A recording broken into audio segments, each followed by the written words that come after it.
here we go. Welcome back.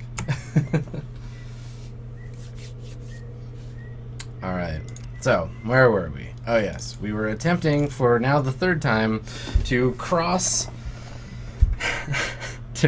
from the town of Modoc. Can you guys hear that? You hear Griffin?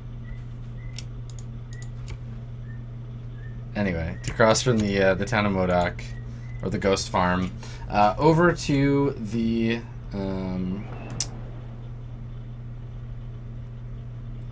second here. There we go. Okay, so we're gonna try and escape getting killed by bandits over and over again. So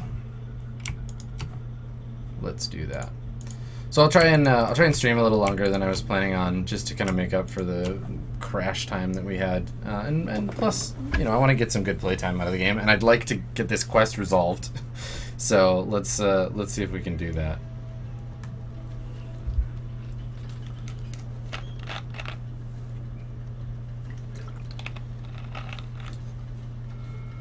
Do I wish to encounter some farmers? No, they'll probably just kill me.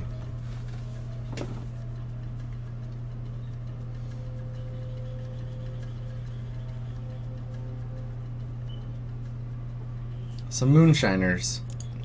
No, I don't want to encounter them. Don't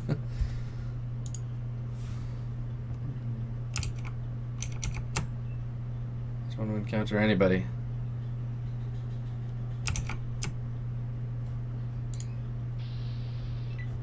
Oh, Jesus. Okay, so this is the third time I've encountered these robbers, and every time they just murder me. I'm gonna run for it, and hopefully no one will die, and I can get out of this situation and get back to town. And then I have to make another trip back. So, cross your fingers.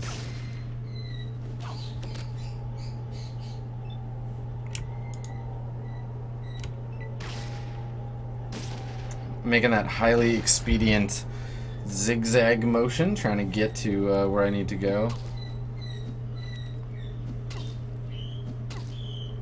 Yeah, the game was mad because it's like, here, have some friendlies, but no, I'm not having any of it. Let's get out of here. There you go. If this were Final Fantasy IV, I'd be holding left and right, trying to get away. Leave my GPs behind.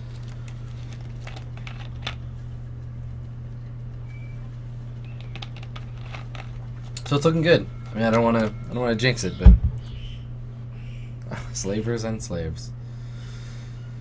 All right, so this is the game just trolling me to do something to like fight these people. Oh, it's not even trolling me. It's just gonna straight up attack me. Okay, thanks. Bye. These guys have heavy guns. How many of them are there?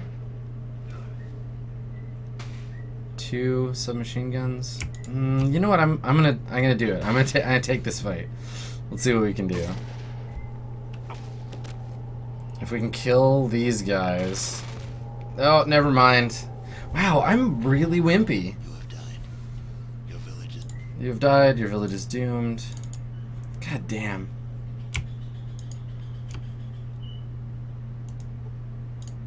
I'm getting demoralized here. I'm feeling the. First the internet fails me. Now my character's failing me. Fallout. Yeah. That's it.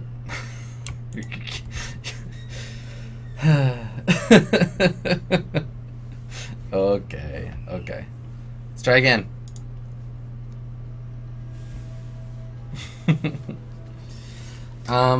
So I'll answer some questions while we're getting this stuff sorted out. So. Oh, here's the highwayman. I'm gonna get out of here. Okay, so do I have any thoughts on removing randomness of dice and using cards instead? I mean, so the question is about, there's a Kickstarter for, I haven't seen the Kickstarter, but there's a Kickstarter for a game that uses cards, I guess. I mean, it's all one random thing or another, right? Like, cards, drawing a card from a deck is one way of determining randomness. and rolling a die is another. So I don't see them as being that different. Now, if a game is a little more complicated and uses a resolution mechanism that's like a deck building system or something like that, then that could be cool. I'm all for trying new weird things with role playing games, but oh great, Vic died. I'm having a really hard time like managing these dudes. I feel like there's something I should have done, like when you're fighting a boss in a JRPG and you just like you keep hitting them and it's not doing enough damage and you just can't win, and you're like, wait a second, maybe I'm not the high enough level. Maybe I need to do a little bit of random encountering first. I'm gonna do that. So anyway, like I think to go back to the point, there's no one resolution mechanism that's better than any other. There are some that are more random or some that are less random. But I mean, for me, what really matters is that they affect the game and the probability of the game in the correct way. And by that I mean that they feel like the game should feel, right? That they're affecting things in a reasonable manner. Like I really like Dungeon Crawl Classics because it's a game of very like pure randomness. Like the things that happen in that game they're very random, and the game uses a lot of like strange dice to accomplish that. Like there's D5s and D7s. And all of that stuff adds to the part of the game. Like people think that the rules, they think about rules, and they think about play, and they think about the people playing the game as all things that affect the game. But the mechanical components that you're playing with, those are also relevant to the experience that you're having. So like think about what it must have been like for the first players of Dungeons and Dragons that used these weird custom polyhedral dice. Here's a bit of weird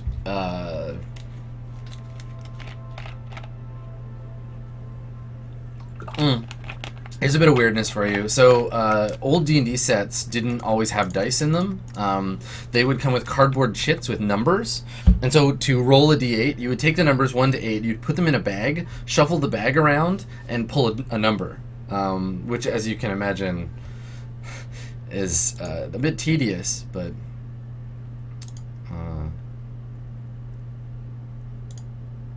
let's talk to this guy. Oh, he's missing Johnny.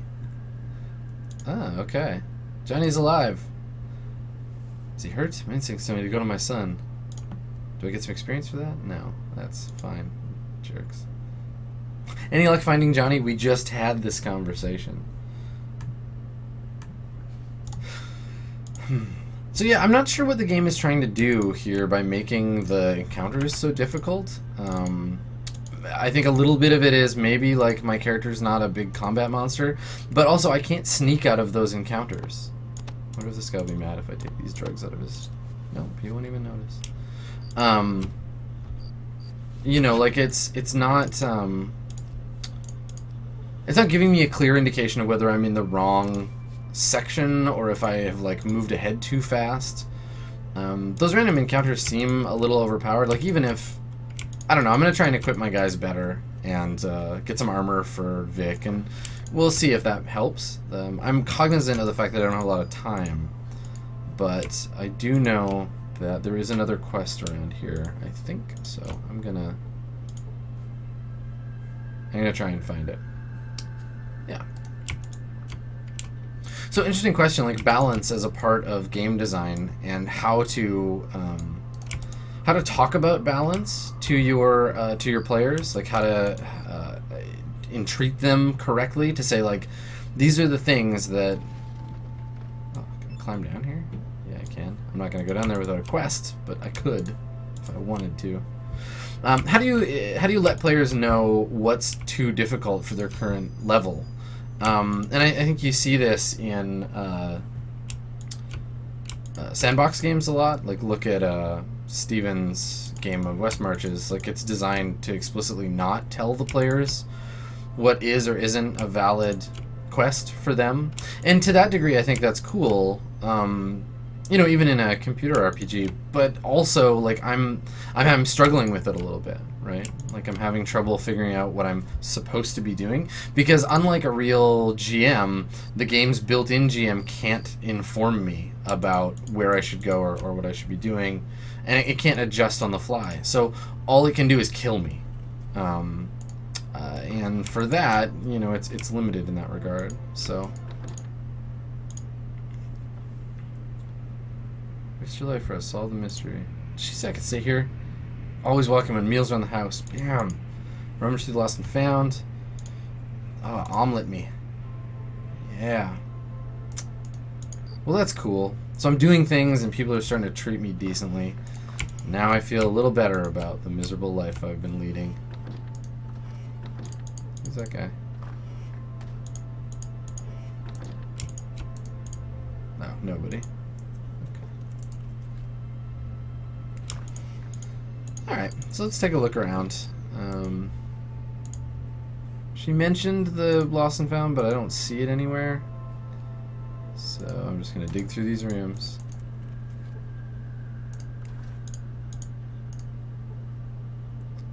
Chair, bed. Alright, no chests in here. How about up here, old man?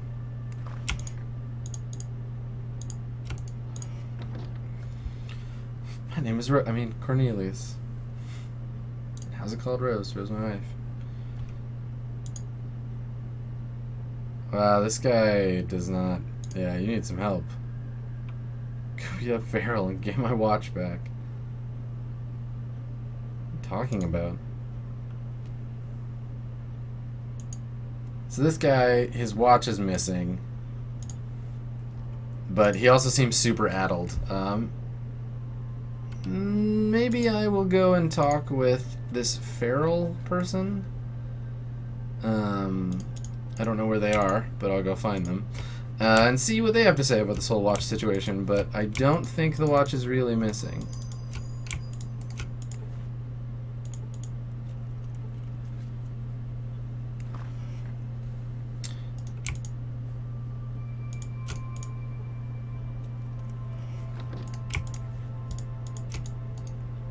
Did I not open the door? What the hell?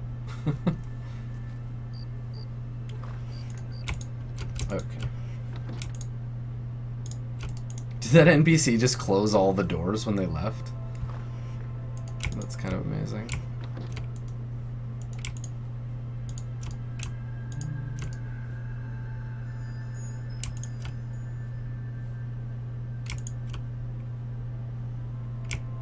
That door is too hard.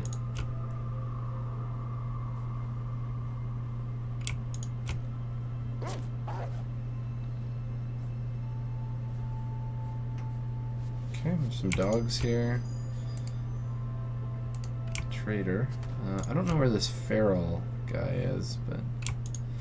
God, this is really difficult to see. I'm gonna wait until morning and then do this. Okay. There we go. Okay. So there's some kid, a bunch of Brahmin, those dogs in the shed, there's roses. I don't know who or where Farrell is. Let's talk to some of these people. No.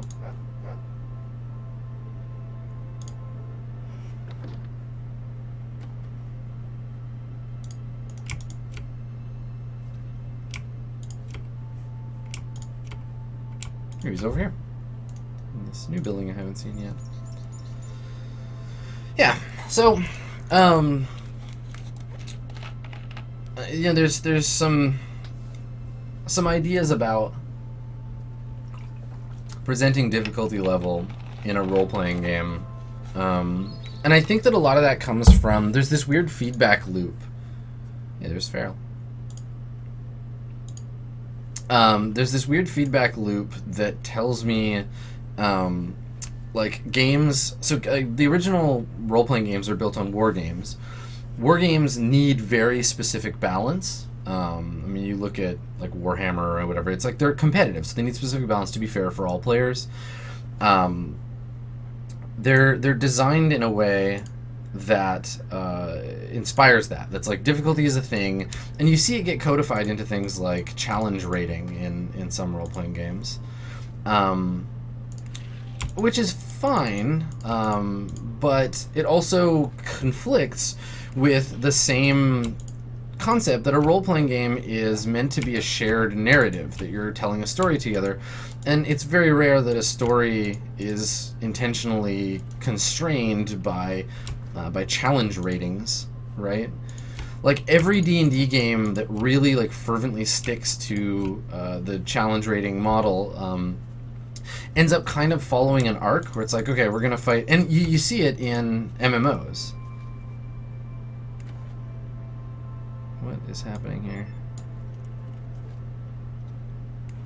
Oh my god, gross. There's goo everywhere. Let's take a second to look at this goo. I'm gonna save in the goo zone. You know, so anyway, there's this narrative arc, and you see it in video games too, where it's like, you fight rats, then you fight goblins, then you fight orcs, then you fight ogres and trolls, and eventually work your way up to dragons, and then you're king of town. Which, okay, like that's a thing, and if you want to follow that arc, that's fine. I think I need something to blow up these rocks. You know, so you follow the arc, and that's fine. That's a one way of playing, but you know, I think that there's more to it than that in terms of narrative, and like having encounters that players don't know about makes the game more fun for everybody, right? Where you're like, I don't know about these creatures. Like, if you want an example, like for me as a player, look at the first episode of West Marches that I was on. You know, we didn't know anything about the foes that we were going to face, except that they were, you know, cockatrice themed. And so ultimately, like, we had to make the decision to go in and fight or not to go in and fight based on what we thought we would encounter. And honestly, we made the story decision where Grigori and the other players are all kind of arrogant and just kind of ready to take on whoever. And so we just ran in and went into that encounter. And I won't tell you how it went if you haven't watched the episode, but you know, I think that stuff is really important to creating a fictional world that feels like unpredictable. Now you can play games that feel like a video game. You can play tabletop games that feel like a video game, and often that's the best way to handle, you know, new players. Is to say, you know, this is like a video game in this way, but it's not like a video game in these other ways. And so you can kind of teach them how to learn the difference between, you know, between the two. She's got a Desert Eagle, eh? That's a bigger gun than I have. Can I not see the stats of this gun before I buy it? That's too much anyway.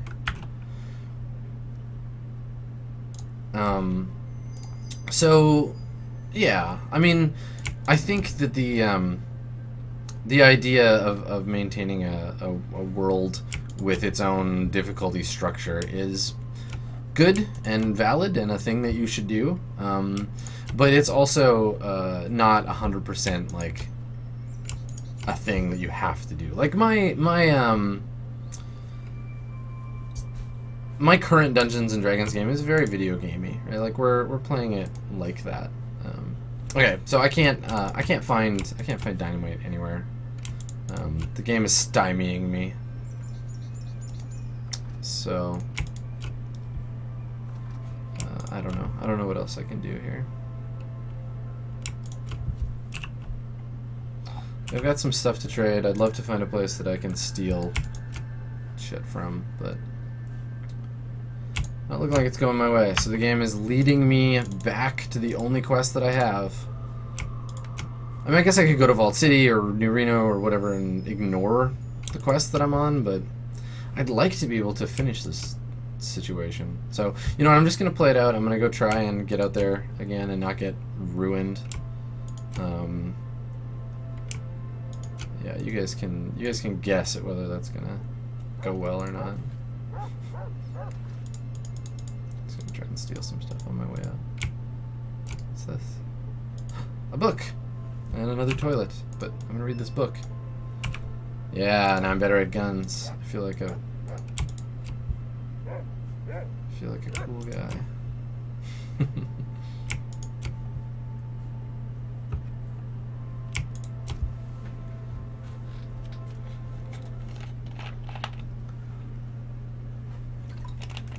I noticed there's some folks talking about West Marches and character rotation and stuff in the chat. It's interesting. Like I'm really curious about what Steven thinks about like JP's changing characters every session. Like if the session looks like it's going to be really dangerous, do we play a character and risk losing them, or do we roll up a new level 1 and just have them die? Like Talk in the episode that I played last. Like for me, I'm only gonna play Grigori. Like I straight up, like, hand to God, Grigori is my character until Grigori dies. That's just it. That's how I want to play that game. And I kind of thought that was the way that the campaign would run generally. Holy Jesus.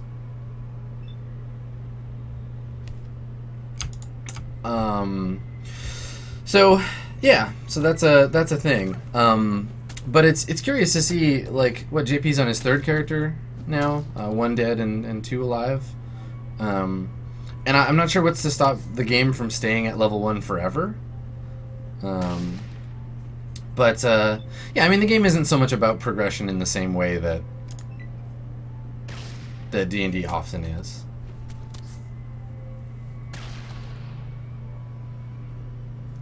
So I think what I'm gonna do, I'm gonna get opportunistic about this. I'm gonna let these guys fight it out, and then see where we're at when they're done, and then I'm gonna run.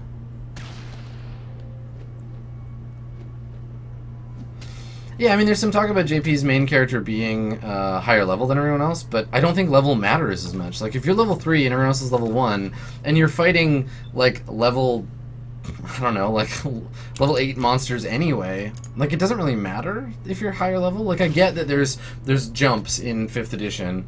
Yeah, it looks like these robbers are winning and no one's getting killed, so that's something to consider. Yeah, like, I think, and again, I think that idea of, like, having a main and having alts is really, like, bleeding in from Warcraft, right? Or any MMO, where it's like, yeah, where it's like, you have a character and you play this character and you switch to another one if you're playing lower level, and like it just means that progression for the campaign as a whole will be low for a very long time, right? Until everyone catches up, if that's how we end up playing it. The other thing that I think is interesting is so Steven and I talked about this in the Hate the Game episode of Being Everything Else. The game rewards combat, right? Dungeons and Dragons rewards you for combat, and we don't get in fights that often. Like, it's hard. Like, we should get, yeah. I've spoken to Steven about this. Like, hacking the game, the first thing that I would do was change the way we get experience, because a West Marches type game, a sandbox game, isn't about fighting. It's about exploration. So, like, when a party finds something new, that's when we should get experience. But again, like, I think that every game, you play it as it is. You play it on as the rules are, and you play it the way the game is intended to be played. But if you bend the intent of the game, then you have to also bend the rules of the game, because the rules go along with it. So that's something that I'd like to see. Obviously, it's Steven's game. I'm not gonna tell him how to run it, but you know, it's interesting to see that reward structure. Oh my god, I made it back to the den. Holy shit.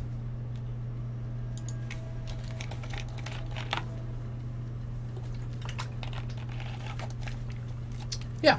So, I don't know. It's interesting to see how that game is teaching us things about 5th edition Dungeons and Dragons, and teaching us things about the way that we play.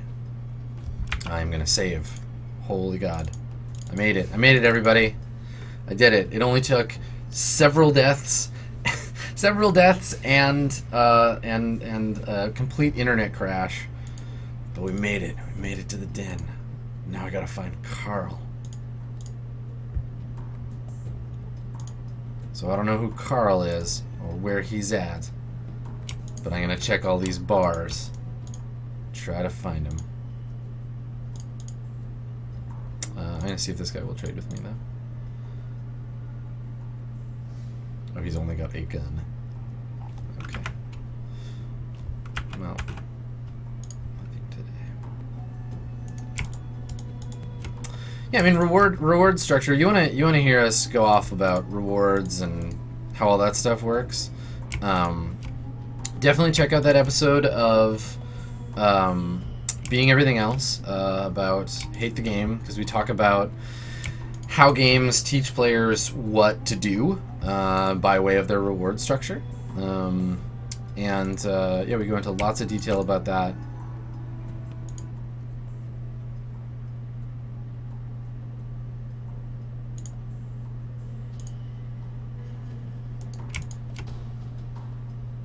Yeah, so it's worth knowing.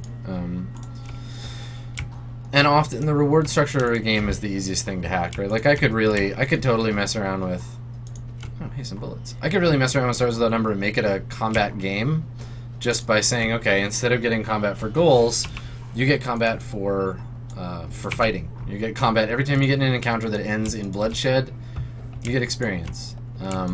Or you get experience for trading, right? I could do it every credit that you earn, you know, or every 100 credits that you earn, you get an experience, 1 point of experience.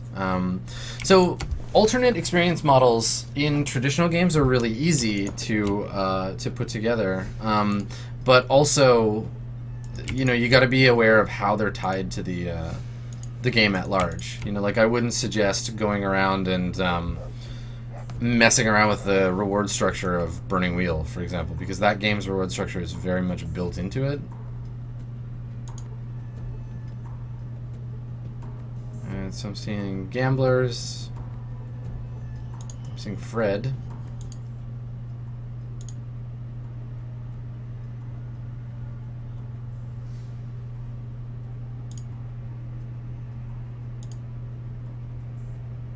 I don't have $5 to hear this lady's story.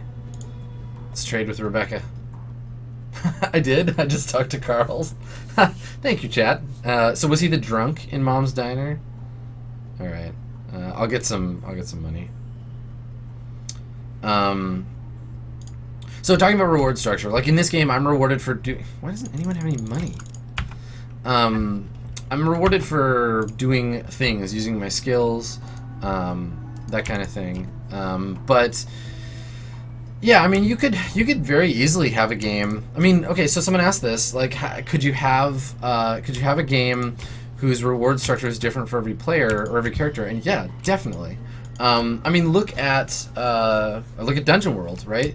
Like, we reward players. Look at alignment in Dungeon World. We reward players for playing their character according to their alignment.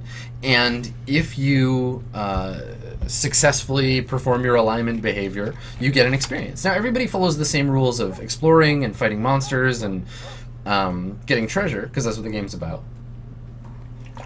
But at a player level, you're getting rewarded by playing your character, by doing alignment-y stuff. Yeah, so kind of cool. Let's barter with Mom, see if Mom's got some money so that I can buy... Yeah, here we go. 400. Mom, you are a jerk. So that's 80. Doing the barter shuffle.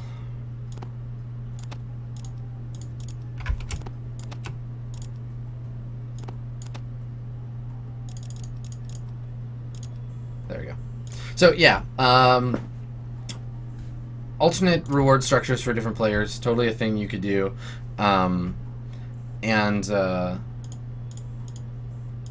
Yeah, and depending on the game and depending on how tightly structured the game is. I mean, often games have a generalized reward structure, but you get experience for performing your variant of the reward structure.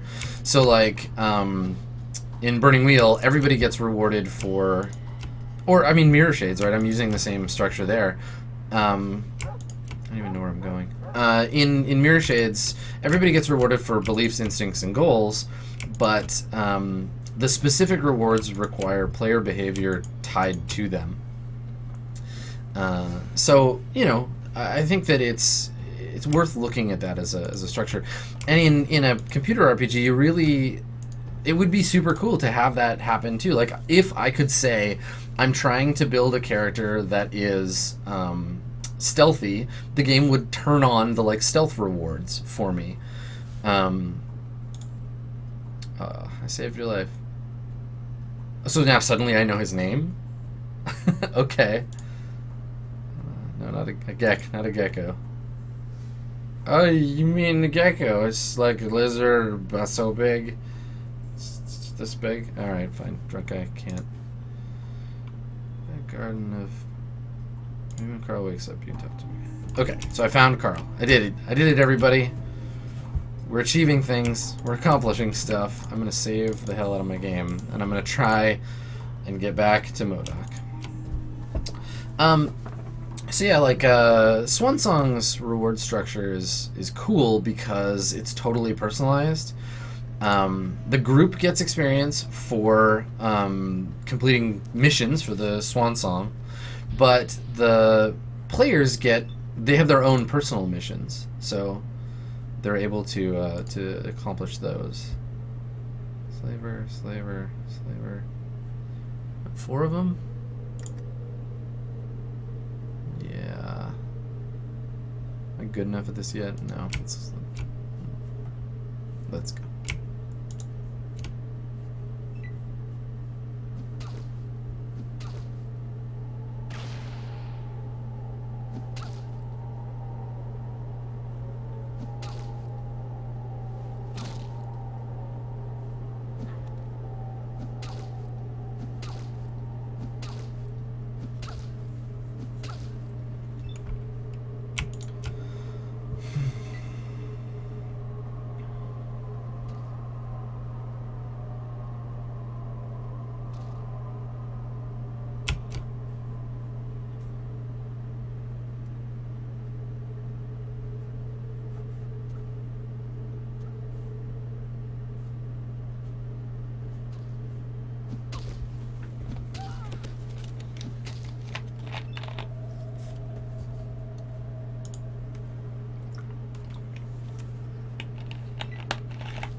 Trying to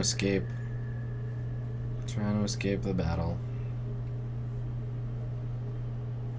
Because so the game is teaching me how to play, right? So I've been taught avoid combat with anyone who has guns.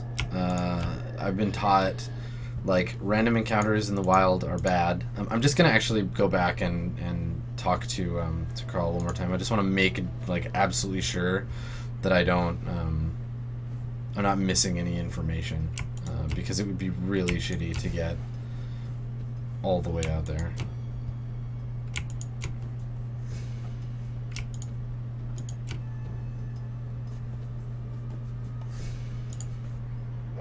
And then have to come back.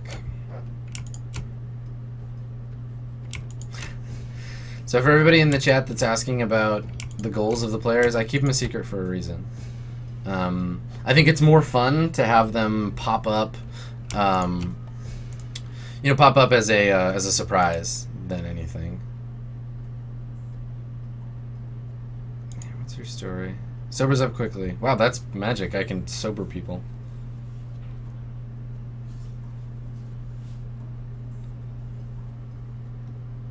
Why'd you ask for help? No, do you believe me? Thought I was crazy. Couldn't take it anymore, so I left. Alright, so Carl has mental trauma. From the ghosts. Alright. Okay, good. So we're good. Alright. So Has 526 is asking, I'm toying around with the character concept of a bard struggling with drug addiction. Everyone at the table is fine with it, no past trauma. You ever dealt with the issue in a game beyond general blue fever epidemic, something on a personal character level? Yeah, totally.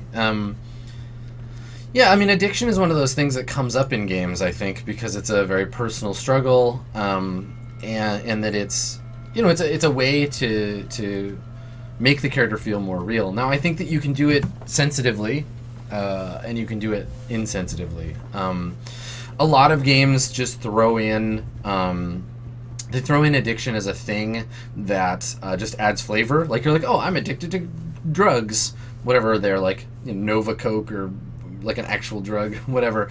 But I get 10 character points. Cool. Now I have an extra cyborg arm, or like I have more money to work with, and like that I feel, I don't know. It's weird. It's really weird because honestly, like making it a buyout. Wow, I got all the way to Modoc without encountering anything. That's great. So I think that making it a buyout, making it something that's just like a flippant kind of like, okay, cool. So you're addicted to, you're addicted to drugs and it's a background thing and whatever. I feel like it's important to look at it as a real thing that actually happens with human beings, and just because not no one at the table has any trauma around it, it's a thing you got to think about sensitively. Like, what is it like to be addicted to a drug or to a behavior, and like do your research, right? Like learn what it's like. Don't just base it on movies and TVs and all that stuff. Like learn about what it's like, and then try to portray that as realistically as possible for your game. So, okay, let's all take a second here. They killed everyone, even the children. We were too late. So I went all the way out there. I got Carl. I came all the way back, and they murdered everyone. So I didn't get to save them. So fuck this town. Fuck you, Modoc. You are the worst. But I tried, and unlike my other save spamming, I'm just gonna stick to it. I'm really tempted to use this to justify murdering them all. But instead I'm just gonna, get caught stealing a shotgun. Yeah, so that's fun. So this though is a great example of a persistent world, right? That I did a thing, it just took too long, and that's how it goes. Like, too bad for me. Now, this is really cool. I would love to see this happen in, I mean, it's the kind of thing that will happen in Swansong, but like in West Marches, right, where they're like, the cult is growing in the wasteland. If you don't go and investigate it and you just leave it for a month, then they're everywhere, and now civilization is dead, or the town is on fire because the cult like rose up and came to attack. Yeah, super into it, and I think that that's totally a thing. I also think scavenging this corpse zone is a thing, but where'd all the bodies go? Yeah, your slaughter is my benefit.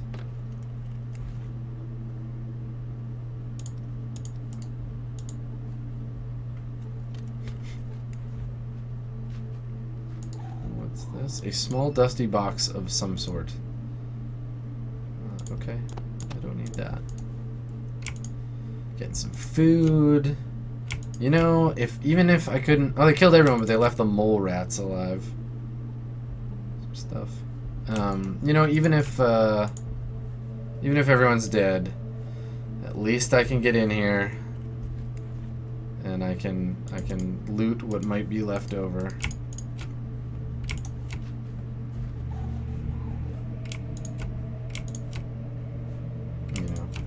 God, I wonder what happened to that guy's kid. Should go back and find that out.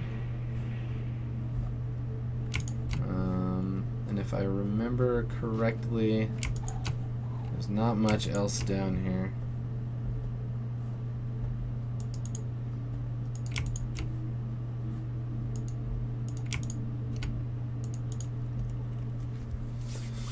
Yeah, so persistence of the world is cool, right? That because I took so long and I screwed around and had all that time resting, that I couldn't make it in time. So the world is a little bit different as a result, and that's cool. I mean, I don't think it extends beyond Modoc, which is fine, but yeah.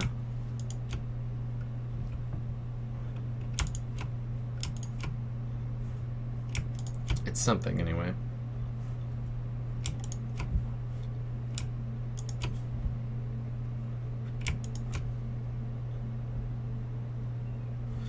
So to kind of go back to the addiction thing, and to like negative traits and having them, like GURPS is the worst for this in that negative traits give you points. So like if you're a brain in a jar and you have no body, you have tons of points to spend on other stuff.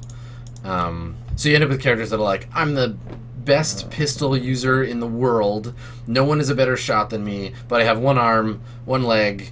I can't talk. I only have 5 minutes to live. You know, so that's why that mathematical assembly of stuff is really irritating to me. But by the same token, I think that there are games that handle negative traits well, because honestly what a trait really does is it allows you to nuance your character play a little bit, to stand out. So I think that like if you look at Burning Wheel, for example, and this is a game that if you have heard me talk about anything ever, you've heard me mention several dozen times. Burning Wheel makes you pay for your negative traits and punishes you mechanically for them. So like if you have one arm, you are not as good at doing things that require arms than someone who has two, and you paid character points for that. Because when your traits get in your way, you get rewarded, right? Because you're playing a character that has a complicated backstory, a complicated history, and complicated situation. So in that way, you know, I think that there are games that can do that well, yeah, and I think that it's just a question of figuring out how that stuff works. I would love to find some dynamite in this town before I leave so I can go and blow that thing up and find that watch, but we'll see. Let's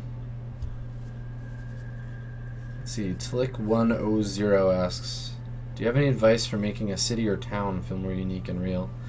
The city or a town is just a setting made up of buildings instead of landscape, and of people instead of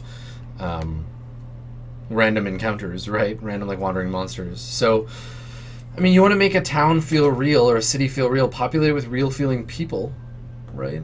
Like, just make it human. And I know that sounds, that sounds flip, but, I mean, that's how I would do it. I would just make sure that the humans are, or elves or dwarves or whatever. Make sure everyone feels like they're a real person, and then the town will follow. It'll have a culture built up around that. Alright, so I think I might be done in Modoc till I get some dynamite. This place is the worst. I'm gonna get out of here.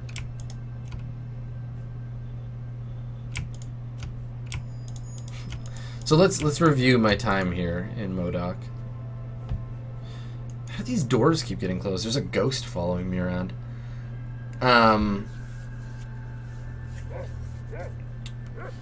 So, yeah, let's review my time in Modoc. I showed up. I promised a guy I would protect his cattle from, I promised that I'd protect his cattle from some wild dogs. I did not do that. I came back to town. He was super pissed, which was pretty funny. What did I do after that? I decided to, yeah, go back to the ghost farm and to bureaucracy, that whole thing, and that went okay, but then everybody just decided that they were going to go and kill these dudes. I went to find Carl. I died several hundred times, and when I finally found him and safely returned to Modoc, it was too late. They'd killed everybody. So, Modoc, you are a depressing, depressing town. Alright, so it's dead. I'm gonna wander over to Vault City.